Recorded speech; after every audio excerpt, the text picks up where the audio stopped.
Pseudo force को continue करें। कल इंट्रोडक्शन हो गया था स्यूडो फोर्स का, आज उसके एप्लीकेशन और फुल कंसेप्ट होगा और अच्छे अच्छे प्रॉब्लम भी करेंगे। कोशिश करेंगे कि आज इसे खत्म कर लें। देखिए स्यूडो फोर्स का बेसिक सबको पता है, कल के क्लास में सभी लोग थे ना। तो स्यूडो फोर्स हमें लगाना होता है किसके लिए, जब हमारा फ्रेम नॉन इनर्शियल होता है और उसमें करते क्या है, हम लोग एक फोर्स लगाते हैं नॉन इनर्शियल के लिए स्यूडो फोर्स जो होता है -ma, और ये m होता है मास ऑफ द ऑब्जेक्ट, जिस ऑब्जेक्ट को देख रहे हैं, और ये एक्सेलरेशन क्या होगा, ऑब्जर्वर का होगा। तो स्यूडो फोर्स ऑन ऑब्जेक्ट लगा देना है, उसके बाद फिर नॉर्मल वो बन जाएगा। जैसे जब फ्रेम हमारा नॉन इनर्शियल हो उस केस में आपको क्या करना है, बस स्यूडो फोर्स लगा देना और फिर जो नॉर्मल सिचुएशन होता था उसी पे काम करने होंगे आपको। तो जैसे कि यहाँ पे एक सवाल है, इस सवाल को हम लोग दोनों तरीके से बनाएंगे। एक नॉर्मल अभी हम लोग सीख रहे हैं कि स्यूडो फोर्स लगाते कैसे हैं, फिर 2-3 सवाल ऐसे करेंगे जिसे आप नॉर्मल तरीके से नहीं बना पाएंगे, या बनाएंगे तो बहुत ज्यादा आपका टाइम कंज्यूम होगा। अभी बस हम लोग ये सीख रहे हैं कि स्यूडो फोर्स लगाना कैसे है, इसीलिए इसको हम लोग 2 तरीके से बनाएंगे। ठीक है, हमारे पास एक सिस्टम है जो एक सरफेस पे रखी हुई है, ठीक है। अब सुनो, यहां पे मान लो कि वेज है और एक ब्लॉक है ना। ये मान लीजिए वेज ए और ब्लॉक बी मान लो। अब ये पूरा सिस्टम ए एक्सेलरेशन से चल रहा है, पूरा सिस्टम हमारा ए एक्सेलरेशन से जा रहा है। तो हमसे ये कहा गया कि find the force such that the block remain stationery with each other. देखो अगर इसमें एक्सेलरेशन नहीं होता, अगर मान लो लेस होता, ये चुपचाप स्लाइड कर जाती, क्योंकि सरफेस हमारा स्मूथ है तो स्लाइड करती। अब इसमें है क्या कि हमें इतना एक्सेलरेशन देना पड़ेगा। इस तरह का सवाल हम करवा चुके हैं आपको, जब एफबीडी करवा रहे थे ब्लॉक ओवर ब्लॉक प्रॉब्लम में, एक्सेलरेशन की डायरेक्शन इधर देके करवा रहे थे, हमको याद है। तो वहां पे आप तुम सिंपल सा सिचुएशन को फील करो कि अगर मान लो ये एक्सेलरेशन नहीं होता है सिस्टम में, तो ये स्लाइड कर जाती चुपचाप। अब है कि थोड़ा सा एक्सेलरेशन देते तो क्या होता कि थोड़ा कम एक्सेलरेशन से ये स्लाइड करती, और एक मैक्सिमम वो एक्सेलरेशन होता जितना देने से ये ब्लॉक स्लाइड करना रुक जाएगी, है ना। तो वो एक्सेलरेशन, वो फोर्स, वो मिनिमम फोर्स हमें फाइंड करने हैं, ताकि इसके रिस्पेक्ट में ये रेस्ट मिले और इसके रिस्पेक्ट में ये रेस्ट मिले, मतलब दोनों एक दूसरे के रिस्पेक्ट में रेस्ट मिले। Both the system remain stationery with each other. Clear. तो हम लोग क्या करेंगे कि 2 ऑब्जर्वर को देखेंगे, ठीक है। एक ऑब्जर्वर हमारा होगा ग्राउंड पे, ठीक है। तो हम लोग with respect to ground system को बनाते हैं, सॉल्व करते हैं, ठीक। तो इसे हम लोग करेंगे 2 तरीके से बनाएंगे। पहला होगा सिचुएशन पूरा विथ रिस्पेक्ट टू ग्राउंड, मतलब फ्रेम हमारा ग्राउंड पे, मतलब इनर्शियल नहीं। जब हम लोग इनर्शियल फ्रेम को कंसीडर करके, इनर्शियल फ्रेम हम लोग ले रहे, इनर्शियल फ्रेम को कंसीडर करके हम लोग सवाल को बनाते हैं। तो ये इनर्शियल फ्रेम मतलब ग्राउंड के रिस्पेक्ट में या ग्राउंड पे खड़ा बंदा के रिस्पेक्ट में। अब बताइए, अगर हम मान लो बी का एफबीडी, किसी एक ब्लॉक का एफबीडी ड्रॉ कर लेते हैं, तो बी के बारे में बात करते हैं नहीं। तो अगर बी की बात करें तो बी पे एक नीचे लगेगा फोर्स, कौन सा, स्मॉल mg, नॉर्मल फोर्स लगेगा इधर ना सर, इस पे एक अपवर्ड नॉर्मल फोर्स लगेगा n, बोलिए। इस डायरेक्शन में एक नॉर्मल फोर्स लग गया इस पे, कुछ इस तरह का n। अगर ये एंगल थीटा है तो आपको पता है कि ये वाला जो एंगल होगा, ये वाला एंगल थीटा होगा ना सर, ये वाला, बोलिए, ये वाला एंगल थीटा होगा ना, ये वाला थीटा होता है, ये थीटा होता है, ये एंगल आपका थीटा हो गया। और कुछ फोर्स लग रहा है क्या इस पे, एक वेट लग रहा है, एक mg लग रहा है, बस इतना लग रहा है, इतने फोर्स लग रहे हैं ना। फिर भी इसके पास क्या हो रहा है, एक्सेलरेशन इस तरफ है, अरे ग्राउंड पे बैठा ऑब्जर्वर को लगेगा ना कि ये बड़ी इधर एक्सेलरेट कर रही है। चलो हो गया। अब हम लोग इसको रिजॉल्व करते हैं। तो हम चाहें तो इसे एक कंपोनेंट तोड़ देते हैं, एक इधर आ जाएगा आपका जिसका नाम n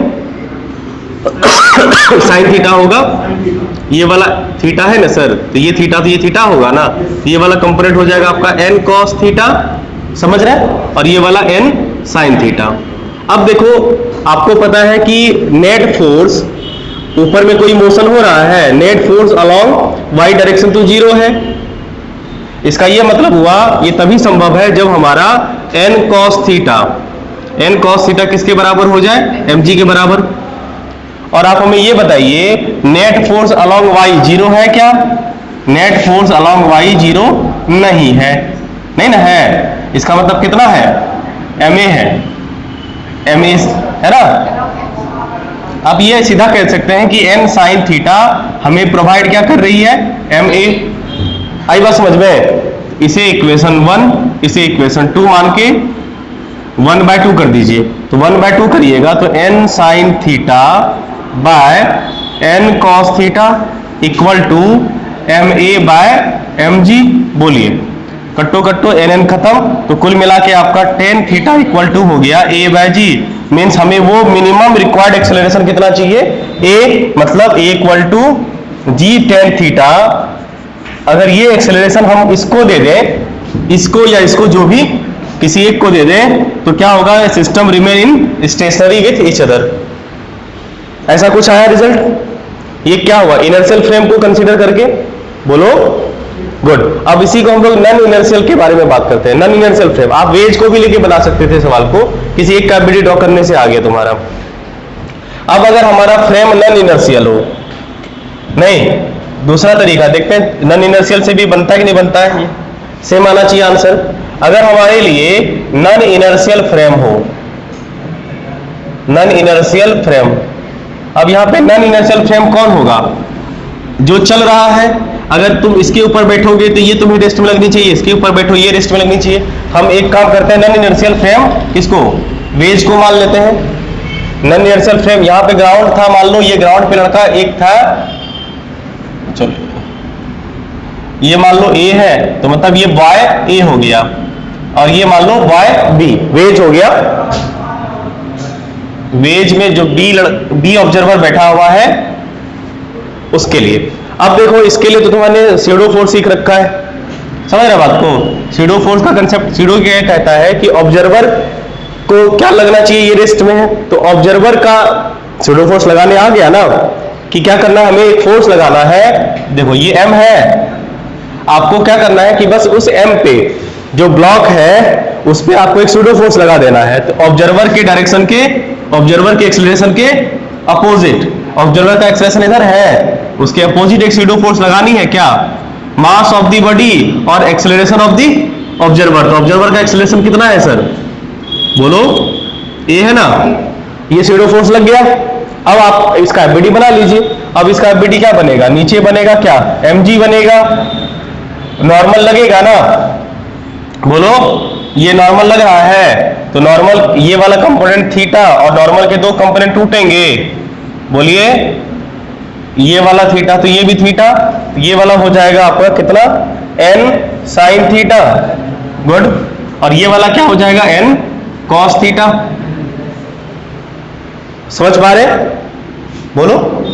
अब क्या हो गया, सिस्टम रिमेन, ये ब्लॉक को लगना चाहिए ना कि रेस्ट में है, मतलब ऑब्जर्वर को ये लगना चाहिए कि ब्लॉक ये एक्सीलरेशन मूव नहीं कर रहा है, मतलब ब्लॉक छोटा वाला मास वाला रेस्ट में है, सूडो फोर्स लगा के यही ना होता है, ये इनर्शियल बन जाता है, ये सामने वाले को रेस्ट में मानता है, मानता क्या, लग रहा है इसे रेस्ट में है और चाहिए हमको भी, मतलब ये सारे फोर्स बैलेंस हो गए होंगे। इसका मतलब अगर इस सिस्टम का कोई एक्सेलरेशन नहीं हो रखा होगा, मतलब total force along y zero, इसका मतलब ये हो गया कि n cos थीटा बराबर mg हुआ होगा, और total force along x, net force along x ये भी जीरो हुआ होगा।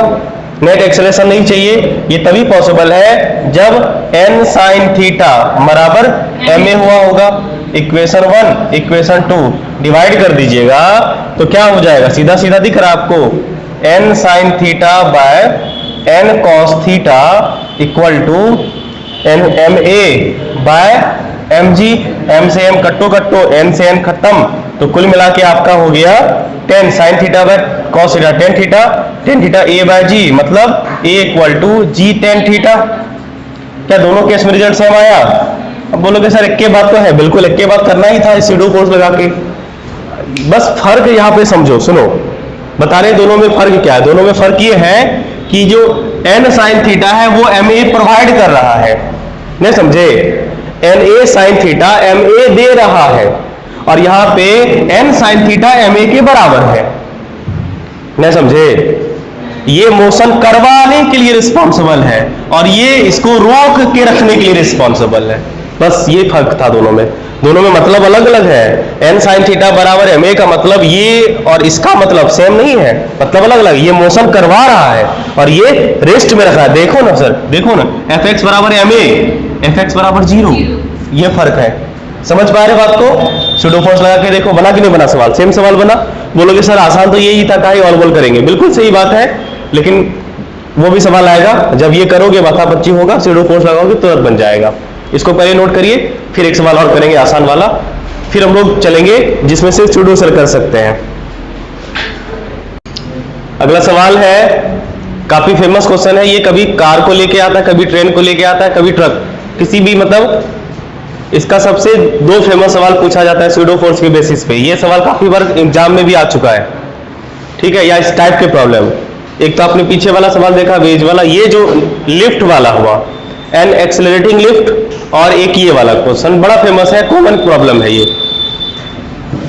आप ऑब्जर्व करना कि जैसे मान लो सिंपल कार की बात अगर करें, ध्यान दीजिए बोर्ड पे बाबू, अगर सिंपल हम सिचुएशन की बात करें तो इसमें क्या होता है कि जैसे मान लो अभी एक ट्रेन है और ट्रेन में मान लो एक बॉब लटक रहा है रस्सी के सहारे।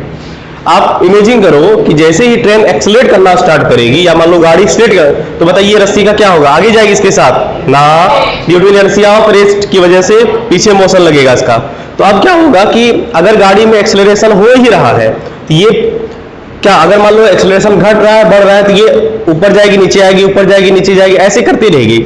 नहीं। अगर मान लो कांस्टेंट एक्सेलरेशन चलते रहे तो ये यहाँ पे जाके, नहीं जैसे ये ऐसे है तो यहाँ जाके ये ऐसे यहाँ पे लटकती भी रहेगी, नहीं एकदम बहुत, क्योंकि बहुत कम कॉमन, मतलब एक इक्विलिब्रियम पोजीशन पे जाके ये रुक जाएगी, है ना। और एक्सेलरेशन अगर कम होगा फिर वापस आएगी, एक्सेलरेशन ज्यादा होगा तो और टिल्टेड होगी। इसमें एक केस और बनेगा कि फाइंड वो मैक्सिमम एक्सेलरेशन ऑफ ट्रेन, ताकि ये सीलिंग को टच कर ले। होमवर्क दे देंगे, कर लेना, मतलब सिचुएशन समझ में आ जाएगी आप। ये मेरे गधा, ये थीटा 90 करना है, चट्टा कहता है, थीटा ही तो निकल गया। अगर ये थीटा तुमको पता चल गया तो थीटा का मैक्सिमम वैल्यू कितना होगा? 90। तब थीटा को 90 कर दीजिएगा, ऑटोमेटिक आ जाएगा एक्सेलरेशन कितना होगा, काफी ज्यादा होगा, इन्फिनाइट के आसपास। 1090 का वैल्यू कितना होता है? 1090 बाबू होता है ना, तब एक्सेलरेशन बहुत ज्यादा करना पड़ेगा। 1090 बाबू, छोड़ो सिचुएशन समझो ना। अब देखो ये बात बताओ, जब अगर इसमें इधर एक्सेलरेशन होगा तो ये बॉब यहीं रहेगा, ऐसे टिल्ट करेगा ना, और ये टिल्ट करने के बाद ये कुछ इस पोजीशन पे पहुंच जाएगा, कुछ यहाँ पे पहुंच जाएगा। वो डिपेंड करता है कितना पीछे जाएगा, वो डिपेंड करता है इसके पास एक्सेलरेशन कितना है। नहीं, मान लीजिए एक एक्सेलरेशन है तो कुछ एंगल पे टिल्ट हुआ ना, और यहाँ पे जाके ये रुका रहेगा कि नहीं रुका रहेगा, इक्विलिब्रियम में पहुंचेगा तो रुका रहेगा, एक्सेलरेशन चेंज होगा फिर आगे पीछे आएगा। हम लोग मान लेते हैं कांस्टेंट एक्सेलरेशन है तो यहाँ पे जाके ये रुक गया, बोलो गुड। अब हमसे ये पूछा गया कि बताइए ए एक्सेलरेशन से थीटा कितना बन जाएगा? कोई बात नहीं, एफबीडी बनाएंगे, टेलीमर्सी भाजी एफबीडी, हाँ एफबीडी बना के क्लियर हो जाएगा। तो एफबीडी इसको बनाने के 2 तरीके हैं, एक सूडो लगा के और एक नॉर्मल। चलिए पहले मतलब जो ट्रेडिशनल तरीका है इनर्शियल वाला, उससे बनाते हैं, ठीक है। तो हम लोग इसको बनाते हैं पहले इनर्शियल फ्रेम को कंसीडर करके, कोई छापेंगे नहीं समझेंगे। इनर्शियल फ्रेम मतलब यहाँ पे कौन होगा? ग्राउंड के रिस्पेक्ट में या ग्राउंड पे खड़ा ऑब्जर्वर, कोई दिक्कत? इसमें सिर्फ एक ही फोर्स एक्ट करता है जो रियल फोर्स होता है, इसमें सिर्फ रियल फोर्स ही एक्ट करता है, नहीं तो ये इसमें सिर्फ रियल फोर्स मतलब जो लग रहा होता है, रियल फोर्स ओनली एक्टेड। आइए इसका एफबीडी बनाए। चलिए किसका? इस एम मास ब्लॉक का। तो बताइए ये ब्लॉक ऐसा है, नीचे इसका mg लगेगा, यस और नो। और बताइए इधर कौन लग रहा है? टेंशन ना, टेंशन लग रहा है टी यहाँ पे। अब बताइए टेंशन जो लग रहा है ये वर्टिकल से कितना एंगल पे टेंशन लग रहा है? अगर जरा ध्यान से देखो तो वर्टिकल से थीटा एंगल पे है, टेंशन वर्टिकल से थीटा एंगल पे है ना सर, बोलिए good.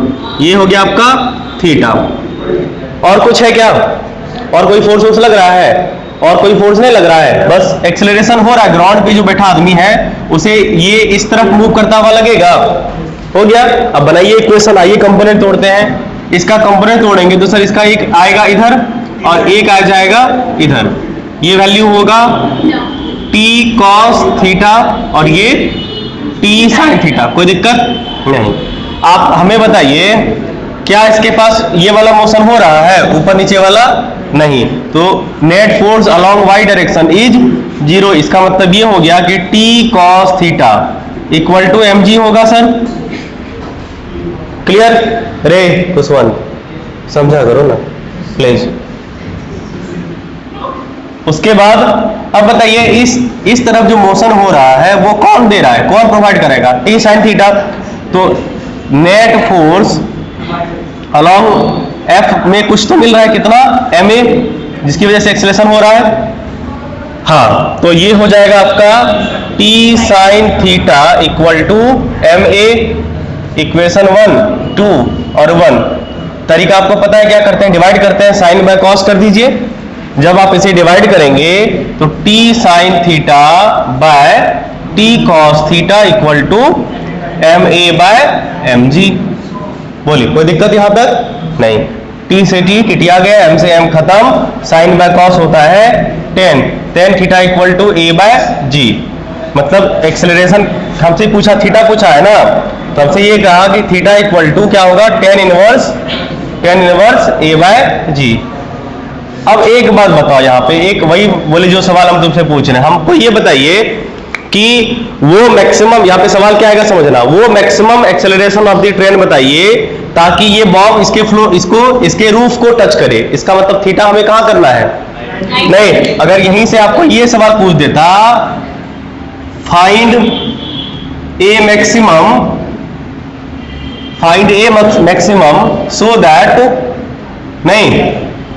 So that Bob touches the roof of train.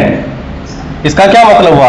वो maximum acceleration of the train बताइए जो बॉब हमारा कहां करे? रूफ को टच करे ट्रेन का। इसका मतलब हमें एक मैक्सिमम चाहिए, यानी कि थीटा का वैल्यू रूफ को टच करने के लिए। फॉर दिस, इस सिचुएशन के लिए आपको ये टेक्निकली समझ में तो आ गया कि थीटा का वैल्यू मिनिमम कितना करना होगा? 90 डिग्री। इससे कम में काम नहीं चलेगा। तो आइए लगा दें ए का वैल्यू क्या आएगा? जी tan थीटा। बोलो, यहां से देखोगे तो ए बराबर कितना होगा? जी tan थीटा। अब बताइए जी का वैल्यू जी रहेगा, tan 90 का वैल्यू कितना होता है सर? बोलो, ए बहुत ज्यादा करना पड़ेगा ना आपको। इनफिनाइट का मतलब होगा कि ए आपको बहुत ज्यादा करना पड़ेगा। बहुत ज्यादा नहीं कि लाइट की स्पीड की बराबर कर दे, बहुत ज्यादा मतलब इनफिनाइट होगा। अगर ऑप्शन आपके पास होगा, समझना, अब तुम्हें टेक्निकली बात समझाते हैं। जैसे मान लीजिए इसके 4 ऑप्शन दिए रहेंगे, डाटा दिया रहेगा, क्या कैलकुलेट करोगे? उस चारों में से जो सबसे ज्यादा होगा उसको टिक कर देना। नहीं समझे बात को? तो थोड़ा बुद्धि विवेक का प्रयोग करिएगा। और क्या, ऐसे आपको ये समझ में आ गया कि बहुत ज्यादा होना चाहिए, इनफिनाइट नहीं देना है।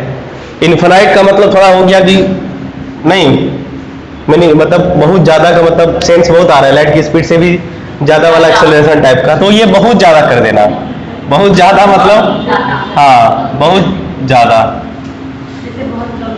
हाँ बहुत ज्यादा कर देना है। इनफिनाइट तो समझ रहे हैं ना, 4 ऑप्शन में से जो सबसे ज्यादा होगा उन्हीं चारों में से कोई एक होगा, तो ठीक कर दीजिएगा।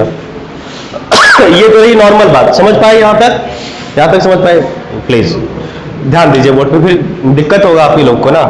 ये टॉपिक नहीं पढ़ाया जाता है कहीं भी, कोचिंग में, क्लास में इतना नहीं पढ़ाया जाता है। आपको बिलीव नहीं होता, आप कहीं भी क्लास कर लीजिए, ऑनलाइन भी आप देख लीजिए, इतना ज्यादा नहीं पढ़ाया जाएगा आपको। ऐसे क्लास में चुपचाप रहिएगा, अच्छे से समझिएगा, तब ना ज्यादा हम बता पाएंगे।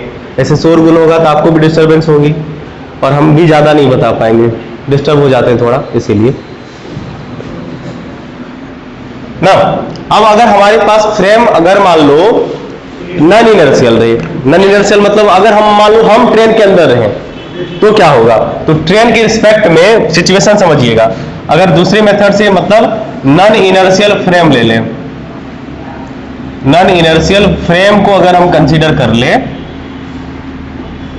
तो ऑब्जर्वर कहां पे है? आपकी बात ट्रेन में है। अब देखो आपको क्या करना है, आप कुछ सोचना ही नहीं, आप सूडो फोर्स लगाने आ गया ना, अब वल कुछ नहीं करना, आप सूडो फोर्स सीधा लगा देना है ब्लॉक पे। ये ब्लॉक है, बोलो हाँ ब्लॉक है, तो इस ऑब्जर्वर का एक्सेलरेशन इधर है, उसके जस्ट अपोजिट में सूडो फोर्स लगा देना है Fp, जो कि बराबर होगा मास ऑफ द बॉडी और एक्सेलरेशन ऑफ द ऑब्जर्वर। ये बात ध्यान में रखिएगा, फंसिएगा अगर ये बात नहीं समझिएगा। इधर तो एम सेम हो जा रहा है, लेकिन ध्यान रखिएगा अभी आएगा सवाल जिसमें ये बात ध्यान में रहेगा तो फंसोगे। अगला सवाल वही रहेगा, पुलिस सिस्टम डालेंगे, एफपी आ जाएगा। अब नॉर्मल बन गया, नॉर्मल एफबीडी बना लीजिए। नॉर्मल आपको क्या दिख रहा है? इधर टेंशन लग रहा है, बोलो लग रहा है ना? इधर इसका एमजी लग रहा है, लगा दीजिए। टेंशन लग रहा है इधर, और ये एंगल कितना है सर? थीटा। इसके दो कंपोनेंट टूटेंगे, एक इधर आ जाएगा ये थीटा, तो ये भी थीटा। कुल मिला के ये हो जाएगा आपका टी कॉस थीटा, और ये T sine theta. No motion, तो इसके रिस्पेक्ट में ये कोई मूव थोड़े कर रहा है बॉब, यहां पे जाके फंस गया ना, बस हो गया। तो अब आपको क्या करना है? सीधा कुछ नहीं करना है, एफ वाई भी 0 है। इसका ये मतलब हुआ कि टी कॉस थीटा बराबर mg हुआ है, और नेट फोर्स अलोंग x भी 0 है। इसका मतलब t साइन थीटा बराबर ma है। जब सॉल्व करिएगा तो tan थीटा बराबर a/g आएगा, नहीं तो theta equal to tan inverse a/g। Correct है दोनों तरीके से। मतलब आप सीडो फोर्स लगाना सीख गए हैं। अगर सीख गए तो इसे छापिए, और अगला फोर्स आप बिना इनर्शियल का सीधा सीडो फोर्स लगा के आप लोग हमें बना के दिखाएंगे। नोट करिए। देखिए, अगर ये साधारण सवाल होता पुली वाला, कर लेते आराम से। इसमें एक्सेलरेशन पूछता तो कर लेते ना, नहीं अगर ये सिंपल सवाल होता तो कर लेते। कर चुके इस तरह की प्रॉब्लम को, गुड। अब ये सिंपल में थोड़ा सा ट्विस्ट करते हैं कि इसे एक हम लोग, है ना, इसी सिस्टम को हम लोग एक एक्सेलरेटिंग लिफ्ट में डाल देते हैं। ठीक है, ये पूरा सिस्टम हमारा एक एक्सेलरेटिंग लिफ्ट में है, और ये लिफ्ट का जो एक्सेलरेशन है वो g/10 है, मान लो ऊपर की तरफ। ठीक है, g/10 ऊपर की तरफ है। आपसे पूछा गया, देखो इसमें क्या होता था कि अगर इस केस में अगर लिफ्ट नहीं होता, समझो बाबू, तो स्प्रिंग का रीडिंग कैसे निकालते हैं? मतलब स्प्रिंग फोर्स। स्प्रिंग रीडिंग मतलब होता है स्प्रिंग फोर्स। ध्यान रखिएगा, जो इसका मेजरमेंट होता है ना वो स्प्रिंग फोर्स ही होगा। तो स्प्रिंग फोर्स निकल आता है कि x के बराबर। अब बताइए स्प्रिंग रीडिंग अब पूछ रहा आपसे, तो क्या सेम रहेगा ना? ज्यादा होगा। मतलब जो भी होगा तो फाइंड स्प्रिंग का रीडिंग इस सिचुएशन में। ठीक है, देखो अगर आप इसे इस तरह से बनाते सिंपली, मतलब ग्राउंड के रिस्पेक्ट में अगर बनाते, गलत। अगर आप ग्राउंड के रिस्पेक्ट में बनाते तो बन तो जाता, लेकिन इसमें देखो कि क्या होगा कि अगर ग्राउंड पे खड़े रहोगे तो ये भी ऊपर जाएगा और इसमें भी एक्सेलरेशन हो रहा है। बड़ा कंफ्यूजिंग नहीं लग रहा है? उसमें क्या था कि एक ऑब्जेक्ट रेस्ट में था, तो पूरा सिस्टम जैसे कि अगर रेस्ट में रहता तब तो ये ग्राउंड को लगता कि g/10 से ऊपर जा रहा है। अब देखो ग्राउंड पे बैठा ऑब्जर्वर को ये पूरा सिस्टम g/10 से भी ऊपर लाता हुआ लग रहा है, और ये भी मूव करता हुआ लग रहा है। अब लगा लो, फिर बन तो जाएगा लेकिन बड़ा मुश्किल होगा। तब वो सीधा सीडो फोर्स के करते हैं। क्या करते हैं? इसको ग्राउंड से बाहर कर लेते हैं, मतलब इसको लिफ्ट से बाहर कर लेते हैं। तरीका क्या है? एफपी लगा के। हो गया, आई बात समझ में? तो जब आप इसे ग्राउंड से बाहर करेंगे तो ये सीधा सा एक नॉर्मल क्या बन जाएगा? Normal system. समझ रहे बात को? एक नॉर्मल सिस्टम बनेगा। इसका मास है 3 और इसका मास 6। अब बोलो बाहर निकाल दो, एफपी लगाना पड़ेगा ना। एफपी किधर सिस्टम का एक्सेलरेशन ऊपर, तो एफपी नीचे लगेगा। तो एफपी तो दोनों ब्लॉक पे लगाना पड़ेगा ना सर, इस पे भी और इस पे भी लगाना पड़ेगा ना। इस पे भी नीचे, सुनो, इस पे भी एफपी लगेगा और इस पे भी तुम्हें एफपी लगा देना है। ये अब हो गया सूडो का कहानी खत्म हो गया। अब इतना ही काम तुम्हारा सूडो का था। अब नॉर्मल सवाल हो गया, अब ये नॉर्मल क्वेश्चन हो गया, समझ गए? तो ये कितना होगा? 6a, बोलो 6g/10, और ये कितना हो जाएगा? 3g/10। इसके बाद तो अब जो आपको पता है कि mg लगाना है, टेंशन स्प्रिंग ये लगाना है, अब आपको आता है क्या करना है। गुड। अब बताइए एक क्या लगेगा? 6g लगेगा, बोलो। इस पे एक 3g लगेगा, बोलिए। इस पे लगेगा टेंशन, इस पे लगेगा फिर से टेंशन। मोशन तो होगा ना अब इस सिस्टम का बाबू, किधर? स्वाभाविक बात है नीचे लगेगा। ये एक्सेलरेशन, कोई दिक्कत नहीं, गुड। अब आपको इक्वेशन बनाने आता है, बना लीजिए। क्या करिएगा, t मतलब ये माइनस ये बराबर है में, ध्यान से समझो। तो 6g plus 6g bye 10 minus t बराबर 6a, इक्वेशन 1 बन गया। अब इसका बनाइए, ये ऊपर जा रहा है t ताकतवर, तो t माइनस 3g प्लस, हाँ प्लस 3g, तो ये हटा दे तो सीधा माइनस हो जाएगा, कोई दिक्कत। अरे ये ब्रैकेट हटाएगा तो सीधा माइनस, तो 3g बाय 10 बरोबर उल्टा पुल्टा जब लिख रहे तो डाटा वो बोलो, बोलता है 11, हम यहाँ पे 3 लिखने वाले, दिमाग मेरा खराब नहीं हो जाएगा। लिख रहे हैं यहाँ पे 3, बोल रहा है 11, कहाँ से 11 आया तो मेरा दिमाग खराब। फिर देखो फिर उल्टा बोलता है, जो लिख रहे हैं वो बोलो, नहीं तो चुप रहो। सुनो, अब इसको सॉल्व करेंगे सर, क्या करना पड़ेगा, प्लस प्लस करिएगा। अरे इक्वेशन बना ना दो, अब इसको प्लस करोगे तो टी खत्म हो जाएगा, तो इसको प्लस करिएगा तो कितना होगा, 6g में से 3g, कुल मिला के कितना बना 3g। और बताइए 6g 10 में से 3g 10 बचेगा, तो 3g 10 बचेगा, बोलो। अरे तो प्लस में 3g बाय 10 कुल मिला के 9a। हाँ बोलिए, तो क्या बोल रहे थे, ये गलत है क्या, यहाँ पे गलत है? ठीक है, तो ये हो गया तुम्हारा 10 3 30, 30 प्लस 30 33g बाय 10 बराबर 9a। तो g से 10 खत्म हो गया, अगर g का वैल्यू 10 पुट कर दे तो बताइए a बराबर कितना हो गया, a बराबर 33 बाय 9 मतलब 11 बाय 3 मीटर पर सेकेंड स्क्वायर आया, 11 बाय 3 मीटर पर सेकेंड स्क्वायर आया। अब बोलो हमें तो रीडिंग चाहिए ना स्प्रिंग का, स्प्रिंग का रीडिंग चाहिए। स्प्रिंग का रीडिंग क्या होगा, एफएस लगेगा यहाँ पे, बोलो एफएस किसके बराबर होगा, टीटी दिख रहा है यहाँ पे, हाँ गुड। यहाँ पे जो एफएस होगा वो 2t के बराबर होगा, हो गया। t का वैल्यू निकालिए तो जरा, t का वैल्यू कितना आएगा, t का वैल्यू हमें लगता है 22 आएगा क्या, t का वैल्यू कहां पुट करोगे, देखो जरा,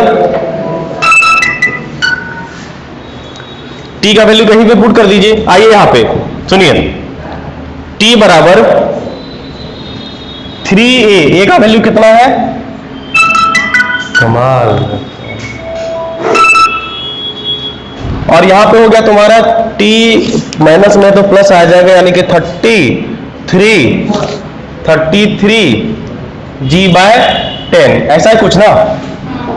तो g से ये कट गया, कुल मिला के 3 कितना हो गया है, -22 आया, तो प्लस में आएगा, अच्छा सॉरी ये प्लस आएगा, 44 हो जाएगा, हाँ ठीक है। t 44 आ गया, t 44 गलत आया है, नहीं ठीक है 44 आया, गुड। अबे हमें निकालना है spring force, spring force 2t है, मतलब 88 न्यूटन होगा। लेकिन ये स्प्रिंग फोर्स का हमें रीडिंग बताए थे, रीडिंग स्प्रिंग फोर्स से वेट और वेट से मास नहीं। तो अगर इसका मास निकालना हो यानी कि इसका रीडिंग निकालना हो तो क्या करिएगा, Fs बाय g करिएगा ना, तो मतलब अगर m निकालना हो तो Fs बाय g कर दीजिएगा, तो वो मास का रीडिंग देगा। ये वेट बताया उस ऑब्जेक्ट का, ये जो हैंगिंग सिस्टम है इसका वेट बताया। अगर ऑप्शन वेट रहेगा तो वेट, मास रहेगा तो g से डिवाइड कर देंगे, मास आ जाएगा। मतलब 88 बाय g का वैल्यू कितना 10, लगभग 8.8 किलोग्राम इस पूरे सिस्टम का होगा। ये चक्कर में मत आना कि सर 639 होता है 9 kg रीडिंग देगा, ना ना ना, 9 kg रीडिंग मत देखना, ऑप्शन में 9 kg भी रहेगा, फंस जाओगे। 8.8 kg होगा। अब बोल रहे कि सर 8.8 लगभग 9 के बराबर ही है ना, अच्छा ठीक कर देना, फंस जाओगे। समझ में आया कैसे काम करते हैं, बोलो वेरी गुड। इसको नोट करिए, 2 सवाल होमवर्क।